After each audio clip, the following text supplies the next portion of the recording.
Good evening and welcome. Thank you for joining us for tonight's discussion. My name is Faye Hartog-Levin, and I'm a board member here at the Chicago Council on Global Affairs. The Council aims to bring people together to foster a deeper understanding of global affairs, and as such, we're honored to have Ambassador Tazelaar here to discuss the shared challenges and opportunities between the United States and the Netherlands. This is her first visit to Chicago as ambassador. Birgitta Tazelaar is the ambassador of the Kingdom of the Netherlands to the United States and the non-resident ambassador to the Commonwealth of the Bahamas.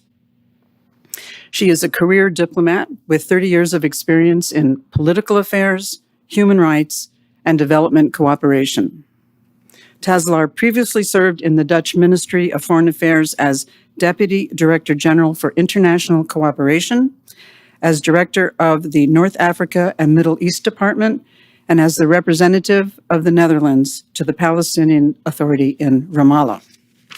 Prior to those appointments, Ambassador Tazelaar served as a political counselor at the Dutch Embassy in London and in The Hague as Deputy Head of the Human Rights Division and spokesperson for the Minister of Foreign Affairs. We'll start today's program with remarks by the ambassador, after which we'll have some time for discussion before transitioning to Q&A with the audience.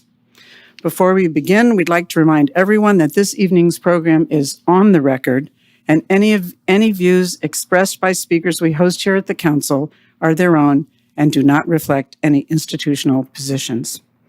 Please join me in welcoming Ambassador Birgitta Tazelaar to the Chicago Council on Global Affairs.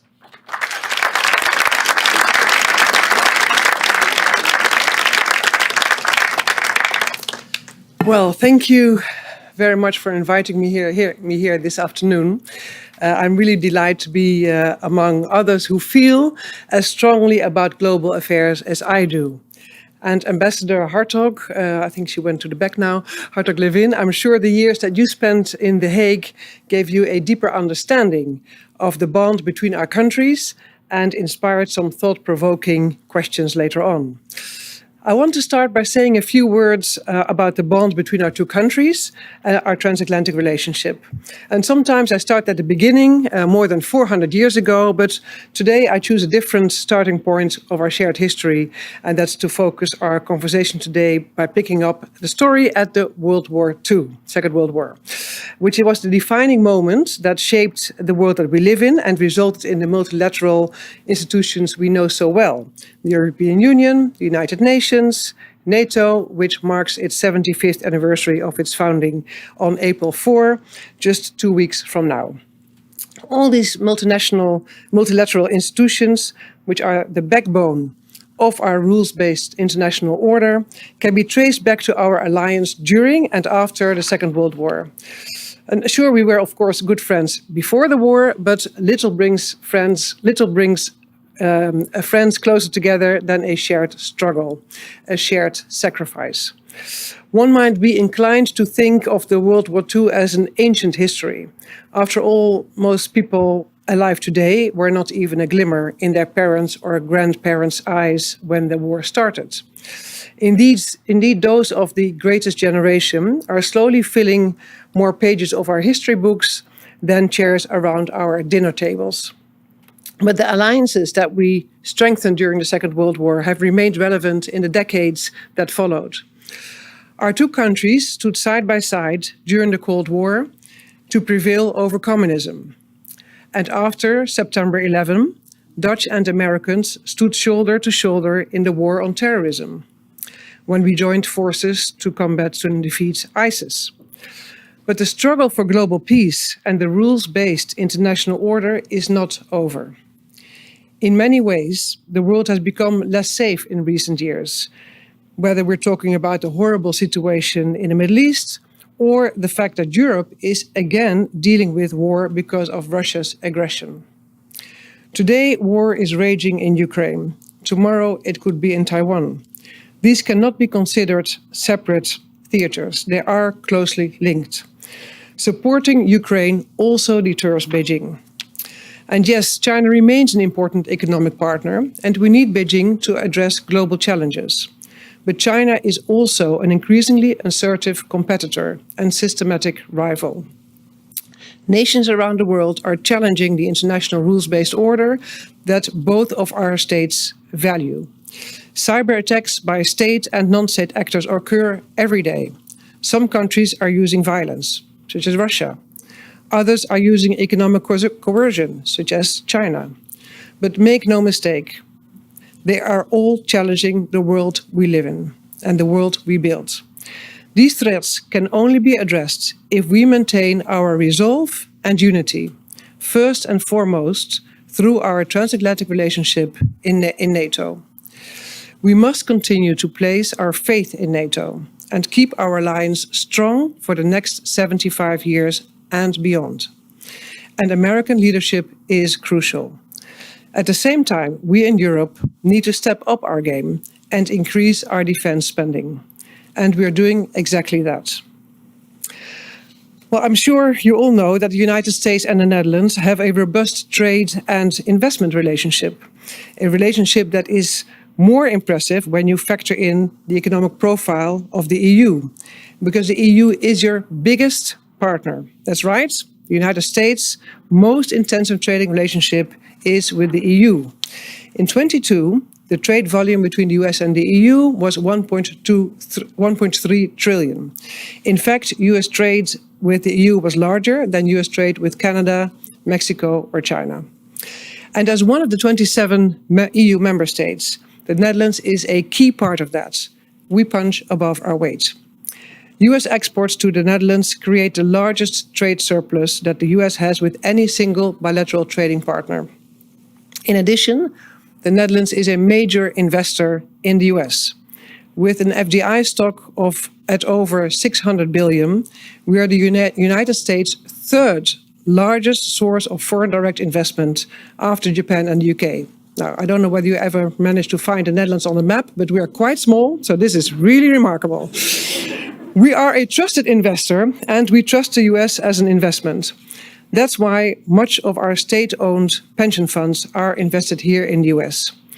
And the Netherlands is proud to have created over 1 million US jobs by the economic ties between our two countries. I've already mentioned the importance of our alliance as we stand up against common threats, the common challenges ahead of us. But I have yet to mention one of the most important challenges our world faces, the transition to green energy. Simply put, the world must switch to clean energy. And we need all the technology and solutions we can develop to reduce emissions to stay within 1.5 degrees Celsius. And we are doing our part in the Netherlands. We're working really hard on reducing emissions and making our energy sector and industry fossil-free. We also work with countries that are preparing for the energy transition by, for example, creating green hydrogen hubs. And hydrogen is a great equalizer. Hydrogen can allow countries to make use of new export markets for their renewable energy. It can decarbonize their industry. And it can lead to further social economic development opportunities, such as port development. Investing in this now contributes to a different energy order, because we live in a world where countries either have fossil energy or don't, and those without rely on those with. But we all have hydrogen. Using it can create a world of equality on par with one we have never seen. And we have the opportunity to create a world in which any country can benefit from the economic potential of renewable energy. We just have to choose to make it so. The people of our two nations share the common values of democracy, freedom, equality, tolerance, and entrepreneurship. We value education, innovation, and environmental sustainability. I spoke a lot about trade. I threw quite a few numbers at you, but trade is not merely about container shipments or volume. It's not only about dollars or euros. Trade reflects a value exchange and an opportunity to learn from each other's expertise. And we work together to find solutions that allow us to create new manufacturing methods that integrate recycling. We work together to develop innovative solutions that help us reduce air pollution, to protect our health, nature and planet. In short, we work together. We've been friends for over 400 years. We must continue working together towards a more secure and peaceful world, to remain friends and allies onward for the next 400 years. Thank you so far for listening.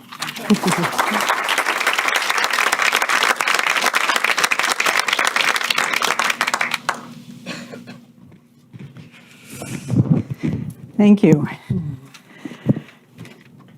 I think we'll start out with some questions about the current political situation in the Netherlands and then move on to foreign affairs, if that's okay.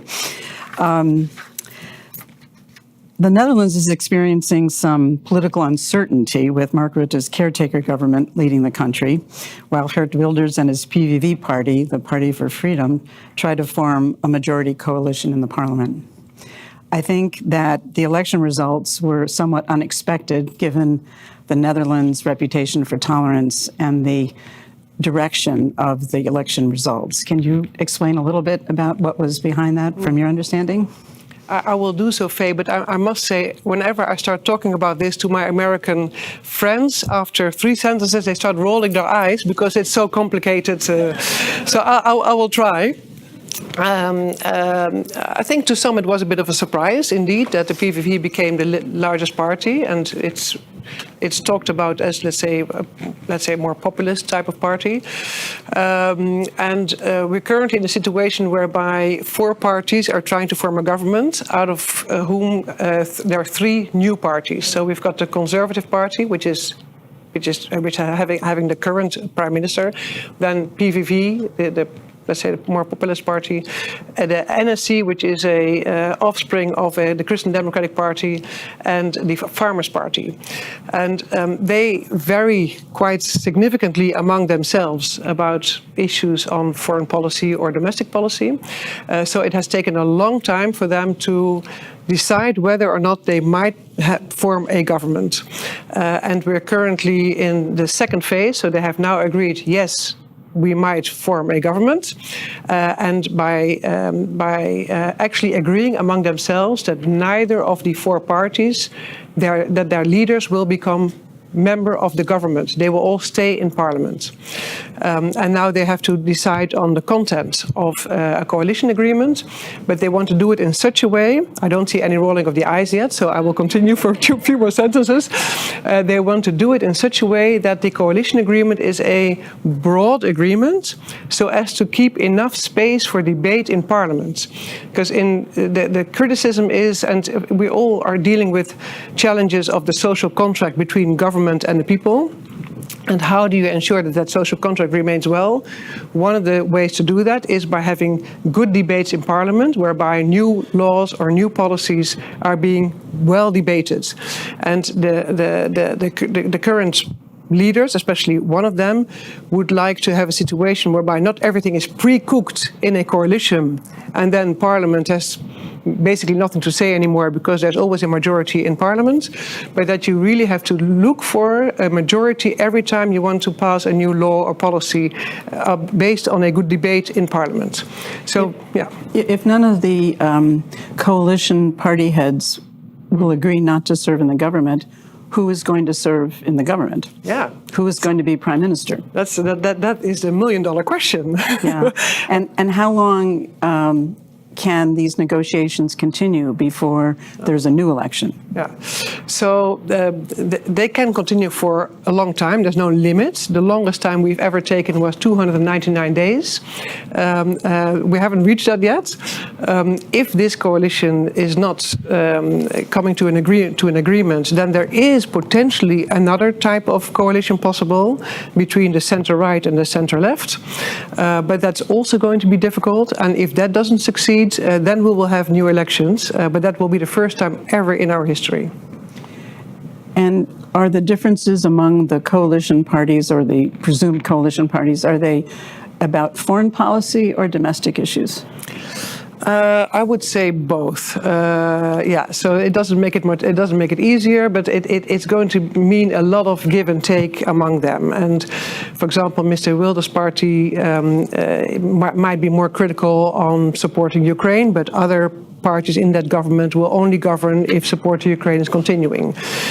Mr. Wilders might want to be more severe on asylum and migration issues. Others might be a little bit more, let's say, flexible on that. So they will have to find a compromise on that issue as well. And it's basically on many issues, whether it's climate or the farmers or migration, Ukraine.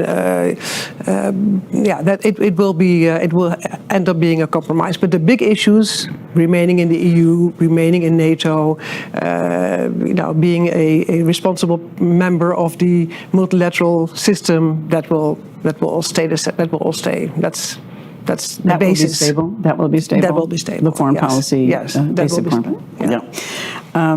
You made reference to the 400-year relationship, and I know that there is a lot of attention now in New York from the New York State Historical Society to celebrate the 400th anniversary of the Dutch landing at Governor's Island in New York. So that I'm sure you have seen that exhibit or so on. You mentioned a lot of ways in which there is cooperation between our two countries, and especially trade. Can you talk about some of the security issues and the operations perhaps in the Red Sea that both the United States and the Netherlands have been engaged in? Yeah, so we have a very, very, very strong relationship among the Netherlands and the US on defense. We train our pilots here, our F-35 pilots, helicopter training. We cooperate on maritime. I mean, it's very, very strong, and we procure almost everything so far in the US. That will change a little bit in the coming, not a little bit, it will change maybe more than a little bit in the coming decades, because we also feel that we need to have a strong industry, defense industry in Europe. Cooperating in the Red Sea, indeed, that's very important. I don't know whether during your years you heard about Grotius, but he was the one who came up, the scholar who said there should be free passage on the international sea. I forgot which century this was, 17th century, I don't know, it's 18th century. And that became the basis for international sea law. So we're very, very strong about the right of passage for any merchant ship on the international sea, and this is currently not possible because of what the Houthis are doing in terms of attacking ships, and not just Israeli ships, more ships. So we strongly feel that we should act against that because of the principle, but also because the high costs that ships are currently encountering because they have to sail all the way around the Cape Town, and that increases the time and therefore the cost of every product that is being shipped. Yeah. Are there other countries that are participating in the defense of the Red Sea? So we were, at the beginning, there were about 6-7 countries, and we were the only EU country. I must say, though, Faye, we don't participate with the bombing and flights, but we're participating with staff. So it's only the UK and the US who are actually doing attacking the Houthi installations. But and then there is Canada, New Zealand, Denmark is now on board, a few other countries. Yeah. The Dutch government recently announced that it plans to sign a 10-year security agreement with Ukraine. Can you tell us what the components of this agreement is, and if there are other countries that are signing on to it? Yeah, so they're all bilateral agreements. So we have an agreement with Ukraine, and then Denmark is negotiating theirs. France has done theirs, I think. Germany is in the process, or they have done it. But about 10 countries have done their security agreement with Ukraine. Ours is for 10 years, has a budget for this year. Even though we have a caretaker government, we spend 2.4 billion euro on military aid to Ukraine this year. But we commit to supporting Ukraine for the next 10 years as well. But there's no figure included into that, because that also depends on the new government how much money will be given. But we commit for the short term for more military aid, and then for the longer term to help Ukraine deter itself, is that correct English, against renewed Russian aggression. Then part of that is also a commitment to help Ukraine with reconstruction once the war is over. We have a very strong program together, also with help of the US, on accountability. We really want to ensure that Russia is held accountable for all the atrocities it is doing in Ukraine. You know that we had a Malaysian flight that was shut down over Ukraine, and 200 plus people died from the Netherlands, and we're also holding Russia accountable for that act. So collecting all that evidence is part of our promise to Ukraine to help them with that as well. Yeah. Mm. And are there other European countries with the bilateral agreements? Yes, so there are other countries as well. I don't know that by heart, but France, Denmark, Germany, UK, I think there are 10 currently that either have already such an agreement or are in the process of finishing it. Yeah. So would you say that the support for Ukraine has not waned, has not receded at all in Europe?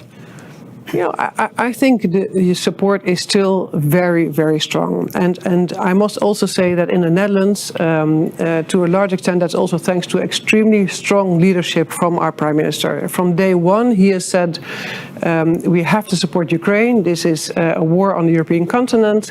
Also, our Chief of Staff has made it very clear, Ukrainians are fighting our war. And yes, it costs money, but let's be fair, we don't have any people on the ground there. Neither does the US. It's all the Ukrainians who are doing the fighting. And if you compare the amount of money that we spent on Ukraine to what we spent on Afghanistan, it is peanuts, really peanuts. So it's very important that we continue supporting Ukraine. Yeah. You mentioned the Farmers' Party, and that's a new party, isn't it? It is. And there is, I think, a lot of concern by the farmers about the nitrogen emissions as one thing. Can you explain about what that crisis is? Yeah. We let's say we're a victim of our own regulations, because as countries within the EU, you make regulations, good regulations about protecting the environment, and this is a regulation from 1991. Then there was a group that went to the court and said that the Dutch policy does not do enough to reduce the level of nitrogen in order to protect nature areas within the Netherlands. And the court agreed to that party. So that meant that we have to review our policies in reducing nitrogen. And that's ammonia and nitrogen. One of the ways of doing that is by reducing the number of farms, cattle farms, because they produce a lot of manure, and therefore ammonia and nitrogen. Even though it was said that nobody will be forced out, at least in the beginning, out of their business, the farmers didn't take it very well, because for them it was, it's like generation after generation. You inherit a farm and you get, of course, extremely attached to that farm. It's very understandable, and they were very upset by this policy. Policy meaning that the policy was to reduce the number of cattle farms by half. So we reviewed that process. There were people involved in doing better consultations, listening better to the farmers, what their concerns were. And so we take it from there. Now we're waiting for a new government. We have to reduce the nitrogen level. That the court has decided that is according to the European regulations. The question is how to get there. And I think it should be, the way to get there is through better consultations, better listening, and trying to see if farmers want to be voluntarily bought out, which is already happening, and hopefully then we can reach that level which is according to the regulation. But these are European regulations. Yes. So there are other countries that are having the same issue. But we happen to be, as I mentioned, a very small country with a lot of cattle, a lot of intensive cattle and pigs and chickens, and so that's basically the problem. I remember that the government also adopted a policy to allow farmlands to be flooded to try to protect against the rising water levels, and that some farms would be adversely affected. And I guess the question is, how do you balance the needs for climate, addressing climate change problems with the livelihoods of people in the rural areas? How is that happening? Yeah, there's not unfortunately not a golden formula for that, but I don't know whether you must have heard of the polder model. So in the Netherlands we call it, is polder an English word? No. No, what is the translation of that? Yeah, I never. Reclaimed. Yeah, reclaimed. Reclaiming land from sea. So but not literally, but figuratively, it means that you put people in a room and you discuss until you find a solution. And so we are really problem solvers, and we happen to be quite good at putting people in the room who represent different interests, and then talk as long as necessary, and that can take years, by the way, until you have a solution. And this is what, in the end, what needs to be done. It's even when you enlarge, for example, the roads, and then the Ministry of Environment will say, well, you cannot take away the grass because there's biodiversity, and then the Ministry of Infrastructure says, yes, but I need to build roads because there are too many traffic jams, and then and so how are you going to compensate one to the other? So yeah, it's a process. One difficult question is, how is the general sentiment in the Netherlands about what is going on in Israel and Gaza, since you also have had experience in the West Bank? Yeah. Well, I think everyone in the Netherlands, it was totally shocked with what happened on the 7th of October. I don't think there's anyone who was taking this lightly. It was a big shock to everyone that 1,200 people were killed in the way they were killed for nothing. Innocent civilians was a huge atrocity done by a terrorist organization, because the Hamas is a terrorist organization. It's listed on the EU terrorism list. So that Israel had to react and defend itself was totally accepted and supported. Then, of course, comes a point whereby there is a lot of, let's say, question marks or criticism, depending on who you speak to, about the way that this is done. And the question is being raised: is it still proportionate? What is being done? Proportional. Yeah. 30,000 people who have died now, a lot of women and children. Of course, people are very upset about that as well. And it creates a lot of debate within our society, a lot of debate within our parliament. Our Prime Minister is also very concerned about this. He's very committed to trying to help where possible. Your Secretary, I think, of State is meeting everyone, because I think he has been to the region already 5 or 6 times. But my Prime Minister has also been there a number of times. Actually, last week he went again to Israel. And right now is that Israel should not enter Rafah, because when that is being done, there are 1.5 million people there who have fled from the north and the middle, and the disaster will even be bigger. And there's a big humanitarian crisis right now.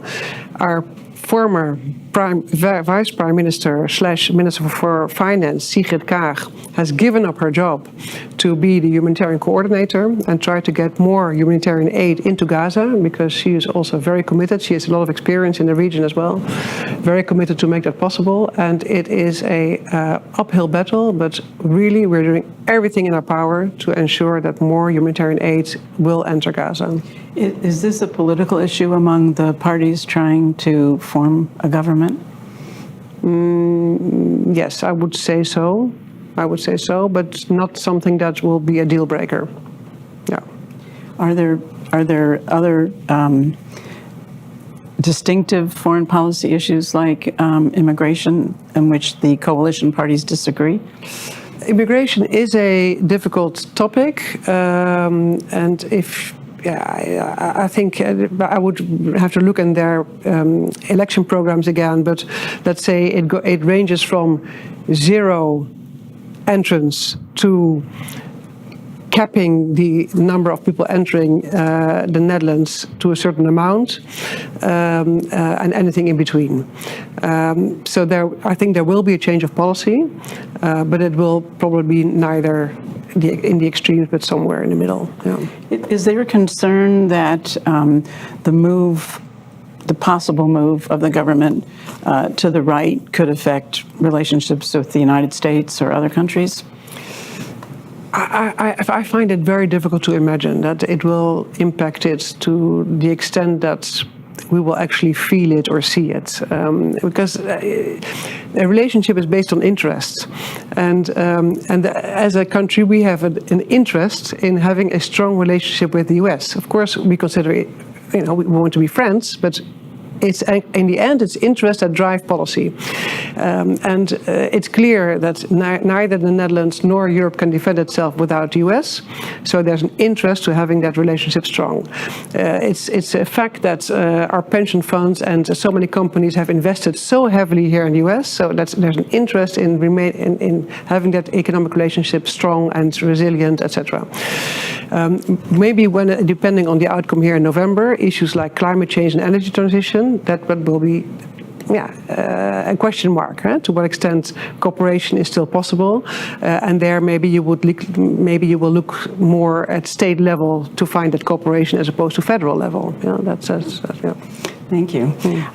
I think that we will start the Q&A with the audience, and I would ask anybody who wishes to ask the ambassador a question to move to the microphone, which is in the center aisle.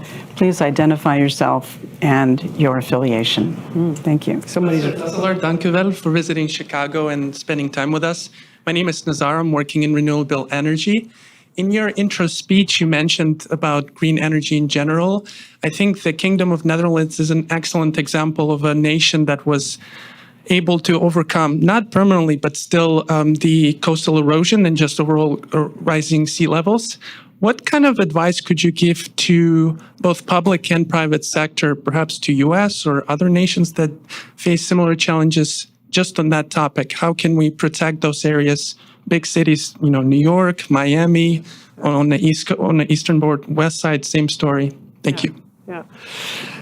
Thank you very much for that question. It's an important one. I was in South Carolina about a month ago during the primaries, and I went to Charleston, and there they said that in 2023 they had 70 days of flooding in Charleston compared to 2 days in 1970. So everyone in that coastal town understands the impact of climate change, and it was both from the sea as well as from the river. And they also said that most people living in cities on the coastal area, they also understand it perfectly. It's maybe more difficult to understand when you live maybe in the Midwest. I don't know. Do people feel climate change? You feel it because of your lake maybe as well. But so it is there. It is being felt to a large extent.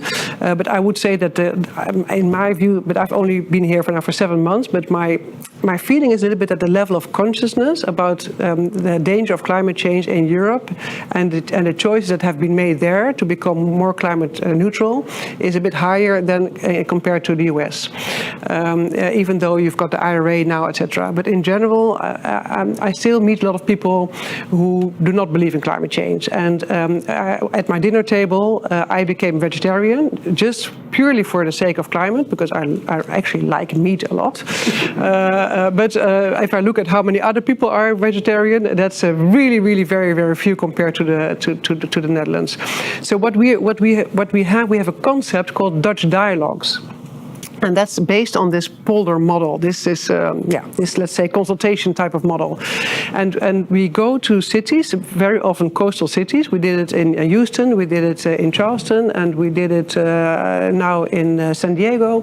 And we put public-private partners together, consultants who have a lot of experience, the municipality, civil society, and together we analyze what the main challenges are when it comes to climate issues and what kind of adaptation can be done in order to tackle the changes that climate brings to their city.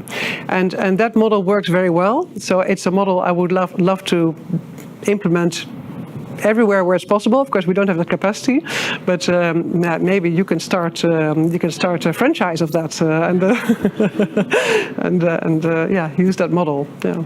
Thank you. Hi. Hassan Al-Swaf, thanks for coming. I wanted to ask a question about the Israel-Gaza war. A Dutch appeals court ruled that the Dutch government couldn't export F-35 parts of the state of Israel, citing an increased risk of essentially war crimes. Your government, I believe, is in the process of appealing that ruling to the Supreme Court, saying that that decision belongs to the government. Foreign policy decisions belong to the government, not to the courts. I think also perhaps the implication is that you want to ship the parts. Is there a point where military aid should be conditioned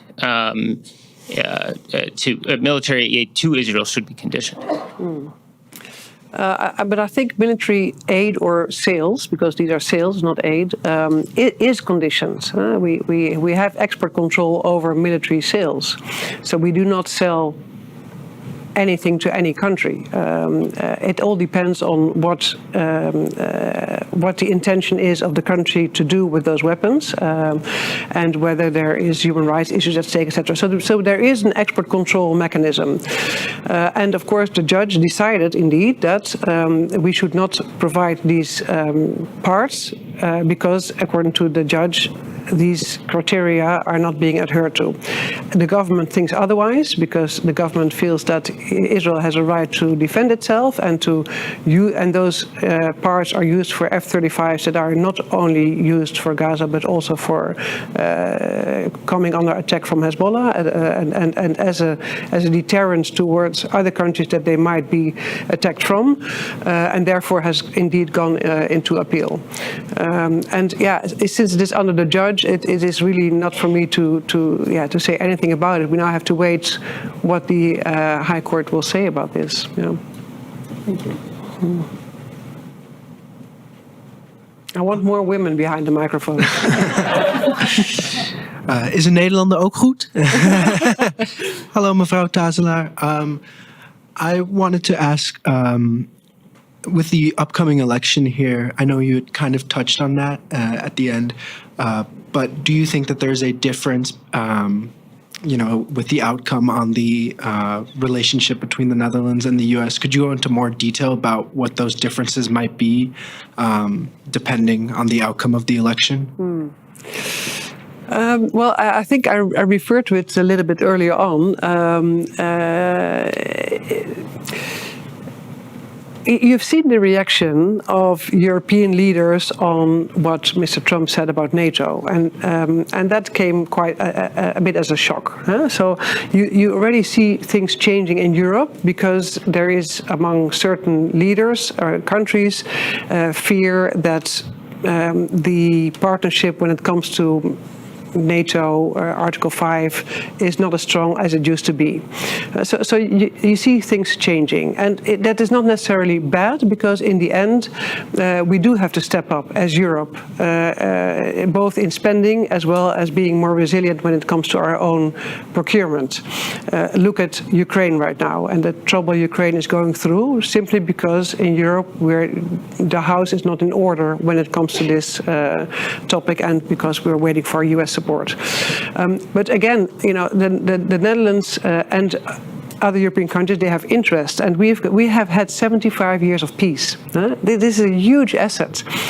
Together in the world with everything that's happening in relation to Russia, China, Iran, North Korea, there are enough challenges as they are. So I think the interest on both sides of the pond is very strong to continue that collaboration, and that will also. My assumption is that will also be the case if Mr. Trump wins the elections. If Mr. Biden wins the elections, I think we have seen over the last couple of years that cooperation is going well, and that will then continue. So it's less of a question mark. There's less uncertainty. But we also had the first time that President Trump was president, that cooperation also continued. Yes, there were maybe a few challenges when it comes to Buy American, but that cooperation also continued. Our pilots were still being trained in the U.S. We still had investments from our companies in the U.S. They didn't suddenly stop investing in the U.S.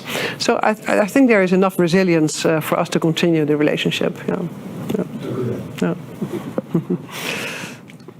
Hi, Ambassador. I'm Brandon Linton, and I work in biotech. I have two questions. Can you please elaborate more regarding hydrogen, particularly the Dutch sentiment regarding hydrogen? And then can you also speak briefly upon our relationship in shipping and how the supply chain bottlenecks regarding the Ukraine-Russian war, the impact that's had on the shipping, particularly the trade out of Rotterdam, if you don't mind? So the relationship on shipping, I didn't get the second part. No problem. No, more so, I guess, the impact of shipping, particularly with the bottlenecks that are happening in the Red Sea, as well as other places as it relates to the conflict of the Ukraine and Russian war. Okay, so on hydrogen, we have to change our whole energy delivery system from gas to hydrogen. Luckily, the gas pipes that we have in the Netherlands can be used for hydrogen as well.